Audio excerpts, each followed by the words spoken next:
नमस्कार, मैं राजवीर शुक्ला आप सबका बहुत बहुत स्वागत करता हूं। सबसे पहले मैं आप सभी को धन्यवाद कहना चाहता हूं कि आप लोग अपना कीमती समय निकालकर हमारा ये नुक्कड़ नाटक देखने आए।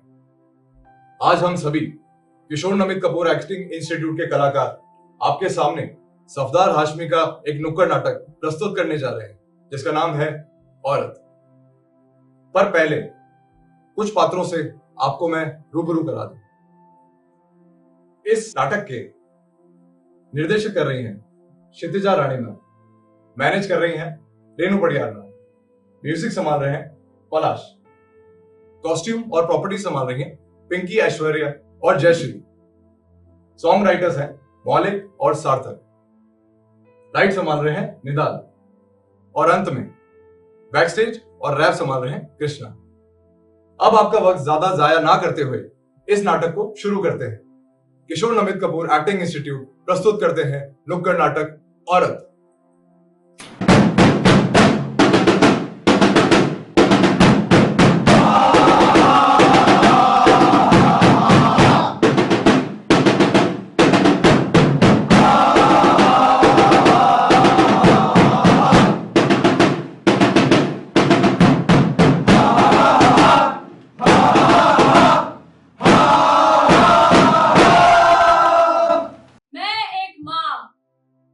एक बहन, एक पत्नी, एक बेटी, एक दोस्त, एक औरत हूं।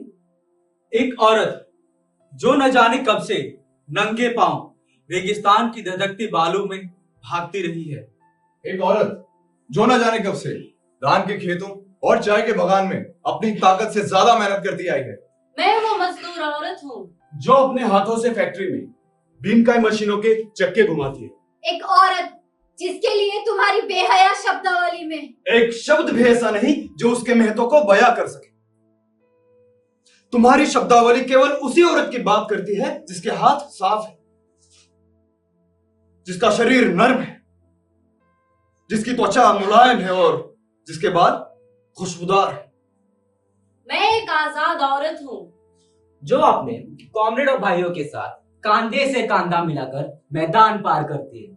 एक औरत जिसने मजदूर के और किसान के बलवान भुजाओं के मजबूत हाथों की रचना की है। मैं खुद भी एक मजदूर हूँ, मैं खुद भी एक किसान हूँ, मैं खुद भी एक योद्धा हूँ। मेरा पूरा जिस्म दर्द की तस्वीर है, मेरी रग रग में नफरत की आग भरी है। और तुम कितनी बेशर्मी से कहते हो कि मेरी भूख एक भ्रम है और मेरा नंगापन एक ख्वाब। एक औरत जिसके लिए तुम्हारी बेहुदा शब्दावली में एक शब्द भी ऐसा नहीं जो उसके महत्व को बयान कर सके। एक औरत जिसके सीने में गुस्से के फफकते नासुरों से भरा एक दिल छिपा है। एक औरत जिसकी आंखों में आजादी की आग के लाल साए लहरा रहे। एक औरत जिसके हाथ काम करते करते ये सीख चुके हैं कि दुनिया को कैसे चलाया जाए। तो आइए आपको एक कहानी सुनाते हैं, छोटी सी कहानी, छोटी सी बिटिया की छोटी सी कहानी। 11 एकम 11, 11 दूनी 22, 11 तिया 33, 11 चौथा 44, 11 पंजा 55। मुन्नी, मुन्नी कहाँ मर गई तू? चिलम भरने को दी थी, अभी तक नहीं लौटी। 11 दूनी 22। क्यों री? ये तेरा घर है या स्कूल? घंटा भर हो गया काम से आए, कब तक मैं यूं बैठा रहूंगा? मुन्नी! बाबा मैं याद कर रही थी, मास्टर जी कहते हैं घर पे पढ़ा करो और समझ ना आए तो अपने पापा से पूछो। बाबा से पूछो।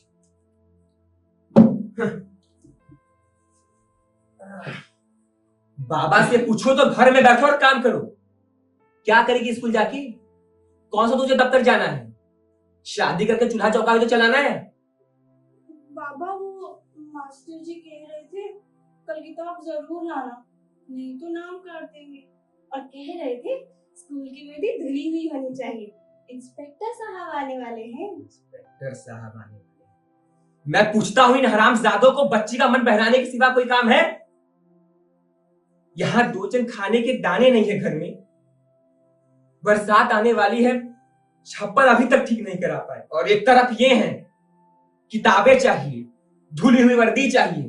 कल से स्कूल बंद। नहीं पापा, मैं स्कूल जाऊंगी। चुप रह।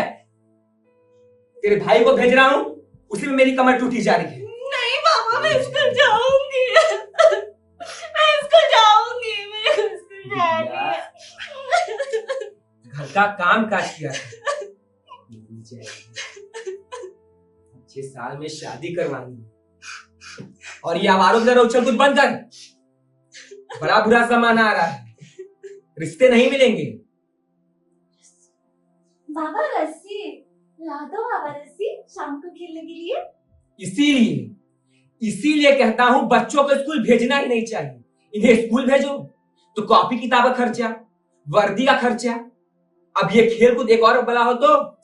रस्सी ला दो बाबा, रस्सी ला दो ना बाबा, रस्सी। गले में लटका के मर क्यों नहीं जाती कमर? तेरी मां मर गई, तू भी मर, पीछा छूटेगा। लड़का है किसी तरह पाल लूंगा। कहां से लाऊं तेरे लिए? तनख्वाह के नाम पे पिछले 5 साल से एक पैसा नहीं बढ़ा। बढ़ाने की बात करो तो सालों ने तालाबंदी की धमकी दे दी। और एक तरफ ये है, धुली हुई वर्दी चाहिए, किताबें चाहिए। चलो बासन माज। शादी कहेगी, स्कूल जाएगी। जाऊंगी जाऊंगी जाऊंगी। सुबह सुबह सारे बच्चे सुंदर सुंदर कपड़े पहन के बस में बैठकर जाते हैं, मैं भी जाऊंगी। उन बच्चों की जितनी फीस है ना, उतने तेरे बाप की पगार। चलो लाला के यहां से जाके आटा ले आ। उठ। बाबा वो आटा नहीं देता। अरे आटा क्यों नहीं देता? उधार देता है, कोई भीख नहीं देता। लेकिन बाबा वो उसका बेटा कहता है। क्या कहता है? क्या कहता है? वो कहता है अगर उधार में आटा चाहिए तो दुकान बंद होने के बाद अकेले में आना। सुअर का बच्चा, अगर उधार न चुकाना होता तो। एक दिन बाबा की फैक्ट्री में तालाबंदी हो गई। लाल झंडा हाथ में लेकर चिल्लाते हैं, हड़ताल हमारा नारा है, संघर्ष हमारा नारा है, हड़ताल हमारा नारा है, संघर्ष हमारा नारा है। मैं 17 साल की हो गई। मेरे साथ अब इतना बुरा व्यवहार नहीं होता, लेकिन बोझ मैं आज हुई हूँ, इसलिए मेरी शादी तय हो गई।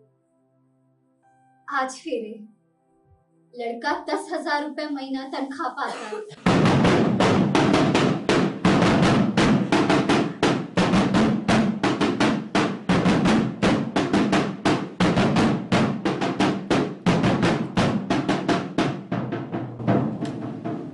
सास ससुर की आज्ञा मानोगी, पति को साक्षात भगवान जानोगी, पहले उन्हें खिलाओगी फिर खुद खाओगी, पति ससुर अन्याय भी करे तो उसे न्याय मानोगी, कभी पलटकर उत्तर नहीं दोगी, आंखें सदा नीची रखोगी, घर का काम काज संभालोगी। फौरन कोई काम तलाश करोगी, सवेरे ही सब्जी मंडी से साग तरकारी लाओगी, फिर कुएं से पानी, बाबा का हुक्का भरोगी, झाड़ू पोछा चौका चक्की सब तुम ही संभालोगी। इस घर में आराम करने नहीं, काम बटाने आई हो। सास को आराम दोगी, घर का पूरा ध्यान रखोगी, और अगर लड़की सास ससुर को खाना पीना ना दे तो उस लड़की का जीने का क्या फायदा? तथास्तु। लो हो गई तुम्हारी शादी, फिर शुरू हुई नई सी कठिनाई। रखी रह जाएगी तुम्हारी डिग्री वाली वो सारी पढ़ाई, साफ करना तुम बस गंदे बर्तन, कपड़े और कढ़ाई। भूल जाओ बचपन के वो नाच गाने और खेल कूद। अब तो तुम्हें सिर्फ सहने समाज और घर वालों के अनगिनत ताने, समाज और घर वालों के अनगिनत ताने। और इसी तरह गृहस्थी की चक्की में पिसते पिसते 8 बरस हो गए।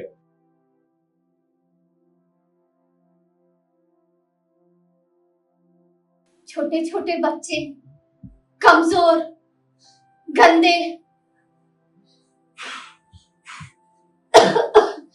25 की उम्र में 40 की बुढ़िया लगती हूँ, मुंह अंधेरे झाँकती हूँ, घर का सारा कामकाज करती हूँ, चक्की पर जाती हूँ गेहूं साफ करने, दोपहर का चौका बर्तन कर फिर काम पर जाती हूँ, शाम ढले लौटती हूँ। ससुर जी के मरने के बाद से ही मेरा आदमी शराबी हो गया है। रामजादी, दिन रात मारपीट करता है, गाली गलौज करता है। थाने में नाम दर्ज है उसका। अरे यो हरामजादी, ये मुन्ना क्यों रह जा रहा है? जान क्या है तुम्हारे दहाड़ने से? अब तो चुप करा इसे। नहीं होता तो उठा के बाहर फेंक दे सुअर के बच्चे को। क्या होगा इन सुअर के बच्चों का? दिन भर आवारा घूमते हैं, पढ़ाई लिखाई का कोई प्रबंध नहीं है। अपने बाप की तरह ऐसे ही रहना है इन्हें। बड़े होंगे तो काम की तलाश में मारे मारे भटकेंगे, न जाने कहां कहां जाएंगे। मुझसे दूर मैं हमेशा की अकेली, हमेशा की खामोश, किसके सहारे जीऊंगी? नौकरी से जवाब मिल गया तो किसके दरवाजे पर जाऊंगी? हे भगवान, अब तो ही कुछ कर। भगवान क्या कर लेगा? उसे क्या पड़ी तेरी तरफ देखने की? सेठ जी का बंगला पसंद है उसे। सेठानी गोरी चिट्टी है, वो तो भोग भी अंग्रेजी बोतल का लगाता होगा। ये उल्टी सीधी ना बताओ, इसी सब के कारण तो ये हाल है। मंदिर जाते, भले मानस की तरह रहते तो आज घर की शक्ल ही कुछ और होती। रामजादी, जवान लगाती है। आदमी को कहीं आराम नहीं। फैक्ट्री से थका आ रहा आता है, फैक्ट्री में सुपरवाइजर की भों भों, घर में तेरी। दान दहेज के नाम पे तो बाप को सांप सूंघ गया था, और बेटी है कि होश ही ठिकाने नहीं है। चलो खड़ी हो, घर का काम काज कर। बड़ी आई हरामजादी। वो एक नारी है, नारी दबाई गई, सहमाई गई, और देखो वो तो ठुकराई भी गई। मगर भाई क्यों? क्योंकि वो काली है? अरे नहीं भाई, वो तो छोटे गजवाली है। अरे नहीं नहीं, वो तो मतवाली है। अरे अरे हटाओ आंखों से पर्दा, वो थोड़ी कोई बेचारी है, वह एक नारी है। समाज के बोझों को सहकर भी खड़ी है, देखो कितनी शक्तिशाली है। चूल्हा चौका कर कर भी अपने क्षेत्र में वो सबसे अव्वल दर्जे वाली है। वो थोड़ी कोई बेचारी है, वो एक नारी है। कभी पत्नी बनकर, कभी माँ बनकर, कभी सास बनकर कभी प्यारी नानी दादी, वो हम सबको लाड लड़ाने वाली है। हर किरदार अपना बाखूबी से निभाने वाली ऐसी नायाब कलाकार एक नारी है। क्या हुआ वो काली है या छोटे कद वाली है या थोड़ी मत वाली है? वो सशक्तिपूर्ण, शक्तिशाली और सर्वगुण वाली है। वो अकेले ही कईयों पे भारी है। तो हाथ उठाओ नहीं, हाथ जोड़ो यारो, क्योंकि वो एक नारी है। मैं औरत का और एक रूप हूँ। स्कूल पास किया है मैंने, घर वालों को बड़ी मुश्किल से शादी के पहले हर रोज कॉलेज भेजने को राजी किया है। वहीं जा रही हूँ दाखिला कराने। नमस्ते, गुड मॉर्निंग सर। मॉर्निंग। अच्छा, ये है तुम्हारे सर्टिफिकेट्स। फिजिक्स, केमिस्ट्री, बायोलॉजी, ओह मैथमेटिक्स, अच्छा Hindi, nice nice. Sir physics, मैं फिजिक्स पढ़ना चाहती हूँ। फिजिक्स पढ़ के इंजीनियर बनना चाहती हूँ। तुम्हें पता है इस फिजिक्स की पढ़ाई में कितना खर्चा होता है? यहाँ तो लिखा है तुम्हारे पापा को 3000 रुपए महीना मिलते हैं। तुम्हें मालूम है you will priority the problems of physics in the Wild West? 500 रुपए की आती है, और ये किताब हर विद्यार्थी को खरीदना जरूरी है। इसके अलावा जॉन हैमबर्गर की fundamental of physics in the 20th century 375 रुपए की आती है। कॉलेज की महीने की फीस 200 रुपए है। बिल्डिंग फंड 400 रुपए और लैब चार्जेस 450 रुपए महीना। कुल मिला के 1050 रुपए। दे पाओगी?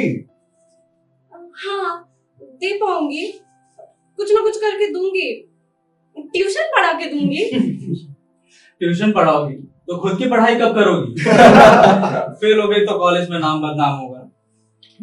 खैर तुम्हें दाखिल किया जाता है। चलो ठीक है। हाँ, पर इतना याद रखना, इस कॉलेज के अपने रूल्स एंड रेगुलेशंस है।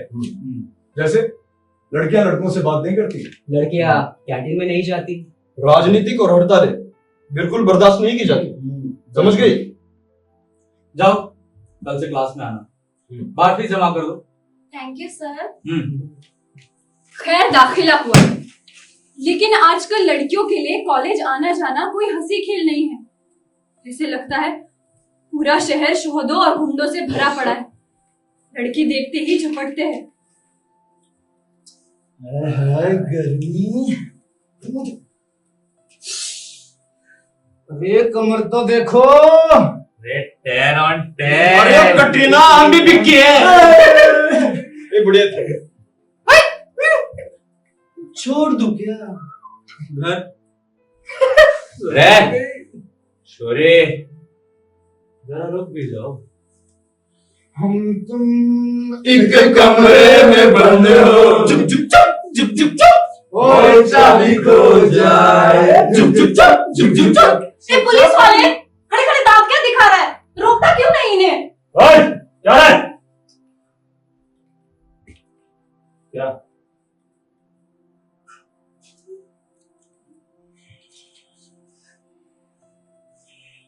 हाँ छोरी, तू थोड़ा तमीज से बात कर। बड़ी आई दरोगण, ऐसी सीता तो घर में बैठा कर, क्यों बैठा कर ये गली कूचों में? और ये सब पसंद ना है तो टैक्सी में आ जाकर। Taxi taxi taxi taxi. ये सब सहते सहते जब कदम निकलेंगे तुम्हारे दहलीज के बाहर, इंसानी रूपी भेड़िए कर रहे होंगे तुम्हारा इंतजार। जब कदम बढ़ेंगे यू दरवाजे के बाद, उनकी वो वैसी नजरें करेंगी तुम्हारे चरित्र पर वार। और ये सब सहते हुए जब तुम कानून को दोगी पुकार। अरे मैडम, आप तो लेडीज हो, आप काहे को निकली घर के बाहर?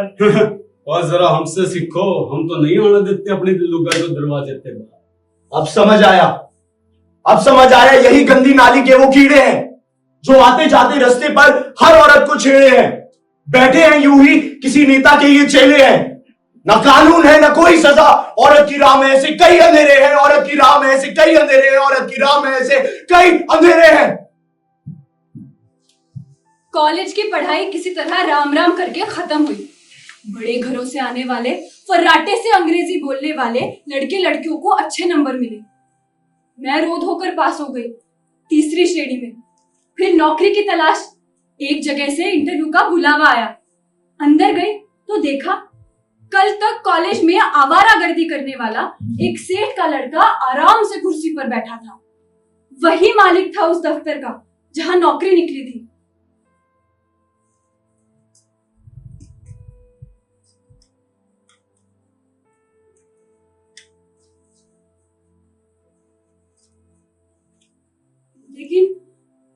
लेकिन मैं समझ ही नहीं पाई, वो इंटरव्यू लेने वाला मेरे शरीर में ज्यादा दिलचस्पी रखता था या मेरी डिग्री में? ओ, तो आपकी तो 2nd डिवीजन है। कंप्यूटर में क्या आता है? मुझे कंप्यूटर नहीं आता। तो फिर क्या आता है? दफ्तर के कामकाज का 15 साल का अनुभव है। सर अभी तो मेरी उम्र ही 20 साल की है। वैसे कॉलेज में मैंने फिजिक्स और केमिस्ट्री पढ़ा था, वो सब याद है मुझे। Physics, chemistry.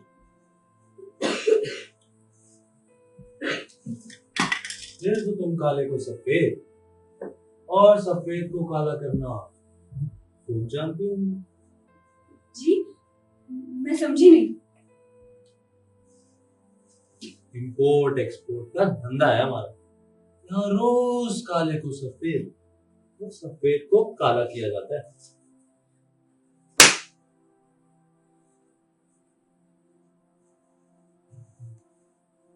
आपकी शिक्षा किसी काम की नहीं है। आप जा सकती है, आप जा सकती है, आप जा सकती है, आप जा सकती है, आप जा सकती है, आप जा सकती है, आप जा सकती है। आप जा सकती है, हर जगह से यही जवाब मिलता है। अब इस बीएससी की डिग्री का मैं क्या करूं? बेरोजगारी दूर करो, बेरोजगारी दूर करो, बेरोजगारी दूर करो, बेरोजगारी दूर करो, बेरोजगारी दूर करो, बेरोजगारी दूर करो, बेरोजगारी दूर करो। एक दिन मैंने देखा नौजवानों का जुलूस, बहुत से लड़के लड़कियां, मैं भी शामिल हो गई। बेरोजगारी दूर करो, बेरोजगारी दूर करो, बेरोजगारी दूर करो। अचानक वहां पुलिस आ गई। एक को 10-10 ने दबोच लिया। मुझ पर भी लाठियां पड़ी, औरों के साथ डाल दिया गया जेल में। जानते हो क्यों? दंगा करने के अपराध में।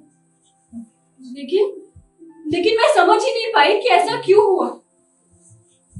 मोहल्ले में बदनामी हुई, बिरादरी में नाक कटी, पर नौकरी के नाम पर ढाक के 3-5-4 दिन जेल काटने के बाद जब घर लौटी, तब पिताजी कहने लगे, लड़की बदचलन हो गई है।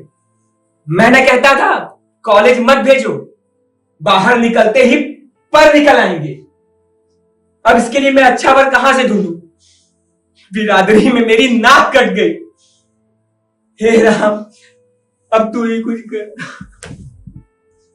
बीवी हो, माँ हो या हो वो किसी की बेटी, कॉलेज में पढ़ने जाती हो चाहे कोई लड़की, हर जगह समाज में रहती है वो पीछे। मुंह पर लगे हैं ताले, नजरें उसकी है नीचे। कॉलेज हो, फैक्ट्री हो या हो खेत में, रहती वो बेचारी हमेशा ही जुल्म की चपेट में। तो आओ आओ दिखाऊं मैं तुमको एक ऐसी ही नारी कि जो फैक्ट्री में काम करती है बेचारी।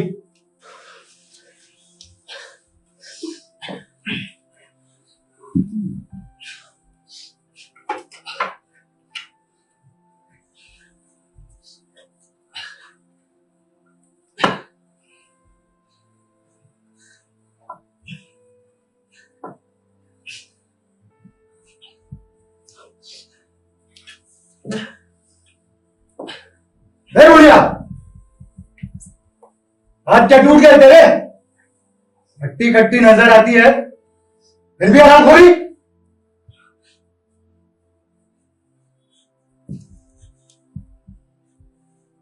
अरे नहीं है तेरे बस का तो घर पे बैठ, सैकड़ों मिल जाएंगे। बाहर लाइन लगाए खड़े रहते हो। सबके बराबर का काम करती हूँ, फिर भी कम दिहाड़ी देते हो। ऊपर से ये डांट डपट, ये कहाँ का न्याय है? सवाल चला दिया हरामजादी। होश में रहिए। हाथ न उठाना साहिब जी। बहुत बुरा होगा, बता देते हैं। हाँ, अच्छा, अभी दिखाता हूं यहाँ मालिक कौन है। ए बुढ़िया, चल निकल यहां से, आज से तेरी नौकरी खत्म।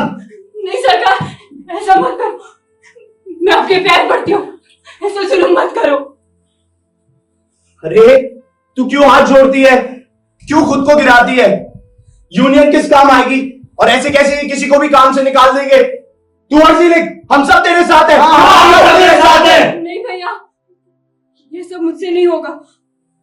हमारे यहाँ औरतें चिट्ठी ना लिखा करें, बिरादरी में नाक कट जाएगी।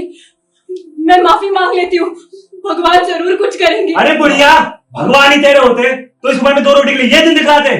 तू लड़, हम सब तेरे साथ हैं। तुम मेरे दुश्मन बने हो, तुम्हारा तो काम ही है उल्लड़बाजी करना।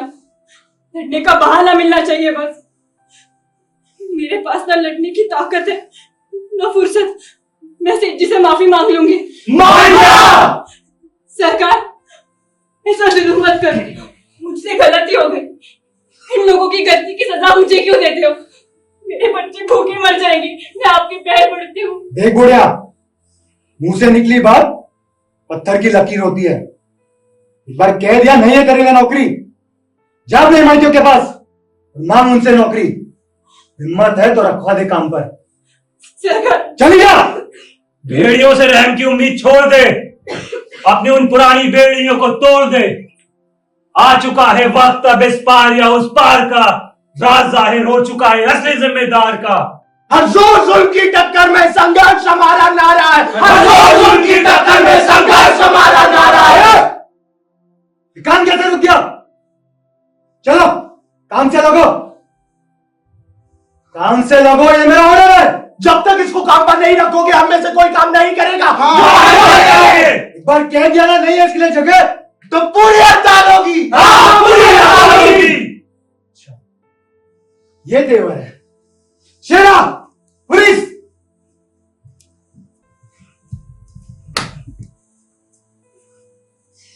हर जोर जुल्म की टक्कर में संघर्ष हमारा नारा है। हर जोर जुल्म की टक्कर में संघर्ष हमारा नारा है। हर जोर जुल्म की टक्कर में संघर्ष हमारा नारा है। ये वक्त की आवाज है, मिलके चलो, मिलके चलो, मिलके चलो। ये जिंदगी का राज है, मिलके चलो, मिलके चलो, मिलके चलो। ये वक्त की आवाज है, मिलके चलो, मिलके चलो, मिलके चलो। सवाल ये है कि जो चीज जैसी है क्या उसे वैसे ही पेश किया जा रहा है? मैं तो बस इस कहानी को एक आईना मानता हूं जिसमें ये सारा समाज अपने आप को देख सके। आईना ना देखना चाहे समाज मेरा, पूछे मेरा कल ना देखते ये आज मेरा, खोदते खरोदते ये मेरी गलतियां, मैं भी चल दिया, मेरी सोच पे है राज मेरा। कान बंद आंखें बंद इनके मुंह पे ताले, इनमें जोर ना के सत्यों पे प्रकाश डाले, बोले सज्जो उसके चेहरे पे तेजाब डाले, घूमे फिर खुले में और जले जो वो नखाब डाले। ऑफ है दिमाग सबका ऑफ है, जमाना क्या कहेगा इसका ही तो सबको खौफ है। दबके जीते हैं दबाने के ये आदि है, सेक्स निषेध है तो इतनी क्यों आबादी है। लोग ये है आत्मा के खोखले, खुद करे तो ठीक बाकी गलत दोगले। नारी जो हो दर्द में तो बोले ऐसा क्या किया, लड़के क्यों है कौन जाने गलत क्यों है लड़कियां। क्या आप सब लोगों को यहाँ पर ऐसे शब्द, ऐसे अल्फाज इन सड़कों पर सुनाई नहीं देते? अगर ये कहानी आप सब लोगों को बर्दाश्त नहीं होती है तो इसका सिर्फ एक मतलब है, ये जमाना ही नाकाबिले बर्दाश्त है। हाँ, जात में ये बांटते हैं, बांट के ये काटते हैं, कटने वाले खाट पे हैं, इनकी मौज रात में है, लाल बत्ती वाली गाड़ी ग्लास इनके हाथ में है, राजनीति में है चोर पुलिस इनके साथ में है। मेरी बातें तुम्हें सच नहीं लगती, सच्ची बातें तुमको यार पच नहीं सकती। मुझसे ना समझ है दुगनी मेरी एज के, एक पैर कब्र में ये भूखे हैं दहेज के। बेटियों को मारते, बेटियां ना पालते, बेटियों पे दूसरों की नजरें गंदी डालते, लड़कियां पटा के इनको बंदी बोलते हैं, और जो राजी ना हो उनको साले बोलते हैं। बाप रोज माँ पे ठोस हाथ जो उठाएगा, बेजुबान बोलने से पहले सीख जाएगा कि मर्द तब बनेगा जब तू औरतें दबाएगा। सोच ये रही तो जल्द देश डूब जाएगा। मैं उस सोसाइटी की चोरी क्या उतारूंगा जो पहले से ही नंगी है? उसे कपड़े पहनाना मेरा काम नहीं है। मैं काली तख्ती पे सफेद चौक इस्तेमाल करता हूं ताकि काली तख्ती और नुमाया हो जाए। बात काली तख्ती की हो या समाज के सोच की, बात काली तख्ती की हो या समाज के सोच की, मैं और आप उस सफेद चौक की तरह हैं जिसे लिखे हुए हर अल्फाजों को बेरुखी से मिटा दिया जाता है। मगर जब हर कलम तलवार की धार बनेगी, इन गुनाहों के सर कटते चले जाएंगे। तो उठा दो उस कलम की तलवार को, क्योंकि ये देश औरतों की रक्षा के लिए जाना जाता है। ये देश औरतों की रक्षा के लिए जाना जाता है। ये देश औरतों की रक्षा के लिए जाना जाता है। ये वक्त की आवाज है, मिलके चलो, मिलके चलो, मिलके चलो। ये जिंदगी का राज है, मिलके चलो, मिलके चलो, मिलके चलो। ये वक्त की आवाज है, मिलके चलो, मिलके चलो, मिलके चलो। ये जिंदगी का राज है, मिलके चलो, मिलके चलो, मिलके चलो, मिलके चलो, मिलके चलो, मिलके चलो, मिलके चलो, मिलके चलो।